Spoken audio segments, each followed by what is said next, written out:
दलित बेटी पढ़ी लिखी है, प्रोफेसर है, डॉक्टर ऋतु के साथ ताकत बनकर खड़े हैं। एक तरफ भाजपा के अपराधी बेटे हैं जिनके खिलाफ एफआईआर नहीं होती, ब्रजभूषण शरफ। दूसरी तरफ भारत की पीड़ित बेटी है जिस पे एफआईआर हो गई है।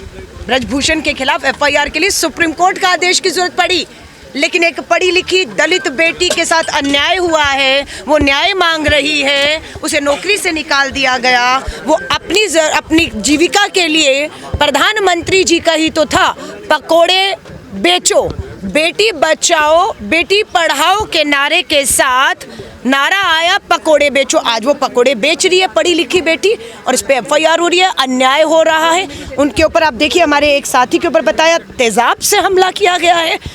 यूनिवर्सिटी में 144 धारा, विश्वविद्यालय है, लाखों छात्र आते हैं, पढ़ते हैं, लोकतंत्र में चर्चा करते हैं, मुद्दों पर वाद विवाद होता है। 144 धारा दिल्ली विश्वविद्यालय में, ये तानाशाही नहीं तो क्या है। आज दुर्भाग्य है, अंतर्राष्ट्रीय महिला दिवस के ऊपर हम देश की मां महिम आदिवासी समाज से आने वाली उड़ीसा से आदरणीय द्रौपदी मुर्मू जी से भी निवेदन करते हैं। एक तरफ आप देश की महिलाओं को मिल रही हैं, जश्न मना रही हैं, उनकी उपलब्धियों का सेहरा सरकार के माथे बांध रही हैं।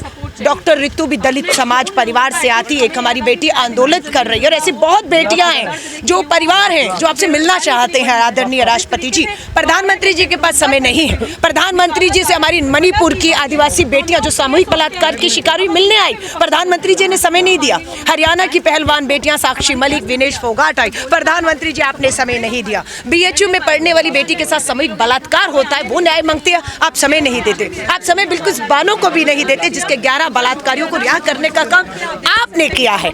आप हरियाणा में राम रहीम को पैरोल देते हैं, अदालत को कहना पड़ता है कि आप गलत कर रहे हैं। तो बेटियों के साथ जो अन्याय देश भर में हो रहा है उसे आज 8 मार्च को देश के सामने इस तरीके से शर्मिंदगी के तौर पर लाना पड़ रहा है कि एक प्रोफेसर दलित परिवार से बेटी संघर्ष करती है, लाठियों से पीटा जाता है, घसीटा जाता है, एफआईआर दर्ज कर दी गई, 144 लगाई दी।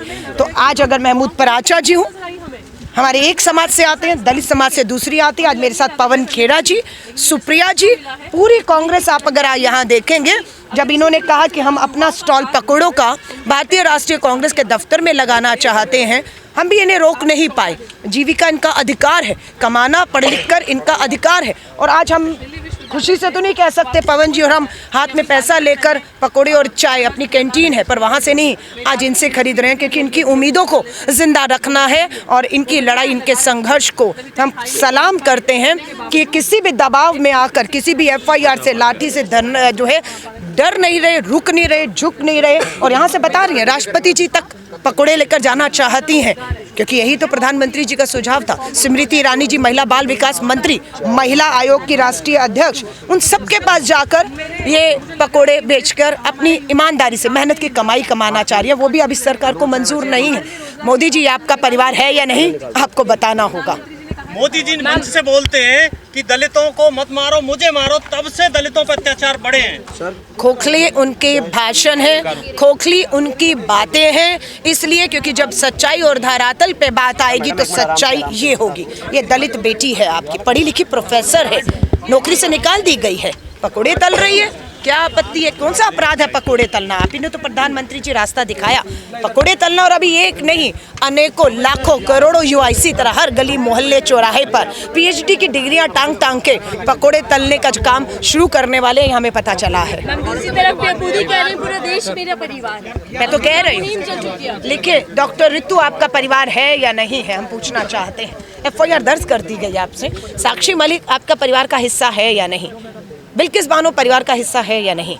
ये करोड़ों हमारी जो दलित बेटियां रोजाना यौन उत्पीड़न शिकार हो रही हैं। मैं त्रिपुरा में थी, वहाँ पर एक जज बंद कमरे में एक बेटी के साथ यौन उत्पीड़न करता है, थाने में हो रहे हैं। आप यहाँ पर ब्रजभूषण की, कुलदीप सिंह सेंगर की, संदीप सिंह मंत्री की बात करेंगे। बेटियों आपके परिवार की नहीं है, अब ये साबित हो चुका है, अपराधी आपके परिवार के। संदेश खाली मामले में पीएम मोदी भावुक दिखते हैं और कह रहे हैं कि आज देश का सर शर्म से झुक चुका है। प्रधानमंत्री जी के आंसू घड़ियाली आंसू हैं जो सिर्फ विपक्षी सरकारों में कुछ होगा तो बहते हैं। लेकिन अगर अपनी डबल इंजन की सरकारों में सरेआम इज्जत तार तार हो रही हो और तार तार करने वाले आपके विधायक हैं, आपके सांसद हैं, आपके मंत्री हैं, आपके बड़े नेता हैं, जिन्हें बचाने का काम आज अभी तक ब्रजभूषण शरण जैसे लोगों को आप कर रहे हैं, तो आपके आंसू प्रधानमंत्री जी घड़ियाली आंसू हैं, दिखावे के हैं। पकौड़े खरीदे उधर केंद्र सरकार ने 100 रुपए की छूट दे दी है। अब इधर से उधर ले जा रहे हैं वोटों के लिए, वोटों के लिए। राजस्थान में कहा था गहलोत जी 500 का एलपीजी सिलेंडर दे रहे हैं, मैं 450 को दूंगा। बोली लग रही थी 500 का हम देंगे, कांग्रेस दे रही थी तो हम 450 का देंगे। आज चुनाव की घोषणा होने वाली है, एलपीजी घरेलू सिलेंडर 450 होना चाहिए था, जिसमें 900,000 में 100 कम करके सिर्फ वोटों के लिए किया जा रहा है। महिलाएं इस 100 रुपये नहीं, अपने जो 10 साल है इसको देख रही है कि महंगाई, बेरोजगारी, यौन उत्पीड़न, शोषण, अत्याचार, इस तरह का डॉक्टर रितु दलित बेटी के साथ अन्याय को देखकर फैसला करेगी। आपके सिर्फ 10 दिन पहले चुनाव से नारी न्याय के लग रहे हैं डॉक्टर रितु जी, जो पिछले कई महीने से न्याय की ही लड़ाई लड़ रही है। मैं वही कह रही हूँ, प्रधानमंत्री जी जब बात करते हैं आंसू बहाते हैं, वो घड़ियालू है। हमारी जो भारत जोड़ो न्याय यात्रा है उसमें नारी न्याय की बात की है, और नारी न्याय को हम धरातल में उसकी न्याय की लड़ाई में, अन्याय के खिलाफ इस लड़ाई में पूरी भारतीय राष्ट्रीय कांग्रेस ताकत बनकर खड़ी है। और न्याय का हक मिलने तक, डॉक्टर रितु की जब तक नौकरी की बहाली नहीं हो जाती है, उन्हें न्याय नहीं मिल जाता, हमारी एक दलित बेटी को अन्याय हुआ है, तब तक भारतीय राष्ट्रीय कांग्रेस न्याय का हक मिलने तक अपनी हर इस तरह की बेटी के साथ ताकत बनकर खड़ी रहेगी और खड़ी है।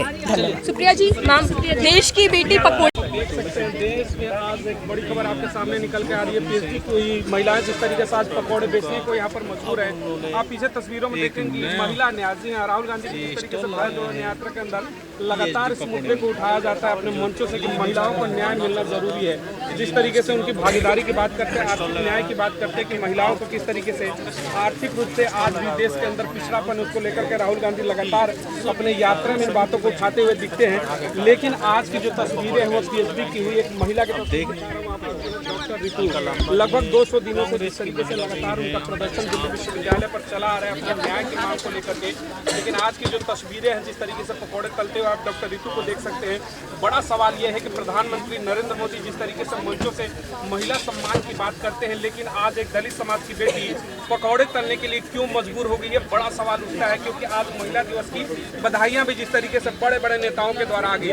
हालांकि 2024 का लोकसभा चुनाव है, फिर से दलित राजनीति को लेकर के पूरे देश में चर्चाएं शुरू होंगी। लेकिन ये आंख खोलने वाली तस्वीरें होंगी कि दलित समाज की एक पढ़ी हुई बेटी पीएचडी करने के बावजूद भी पकौड़े तलने के लिए अगर मजबूर होती है, तो यानी कि पूरे सिस्टम पर कहीं ना कहीं सवालिया निशान खड़ा होता नजर आ रहा है। लेकिन तस्वीरों में आप देखिए कि जिस तरीके से नारी न्याय, ये शब्द आपने सुना होगा राहुल गांधी की जो भारत जोड़ो न्याय यात्रा है उसके दौरान लगातार राहुल गांधी के मुद्दे जो है उठाए गए कि किस तरीके से देश के अंदर जो आर्थिक असमानता है, महिलाओं की आज भी आर्थिक स्थिति बेहतर नहीं है। लगभग 50% की आबादी देश है और उसमें भी सबसे बड़ा तबका कहेंगे कि दलित समाज लगभग 30% वोटर कहते हैं पूरे देश का।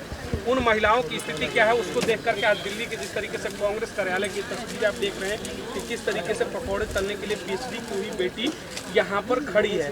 सवाल ये उठता है कि बेटी बचाओ बेटी पढ़ाओ का नारा देने वाले मौजूदा सरकारें क्या वाकई में बेटियां देश में बच रही हैं, और पढ़ती हैं तो पढ़ने के बाद क्या अगर उन्हें पकौड़े तलने होंगे पीएचडी यानी कि हायर एजुकेशन लेने के बाद भी परिस्थितियां ये बनती हैं, तो सवाल तो खड़ा होगा मौजूदा सरकार के ऊपर कि क्या वाकई में महिलाएं सुरक्षित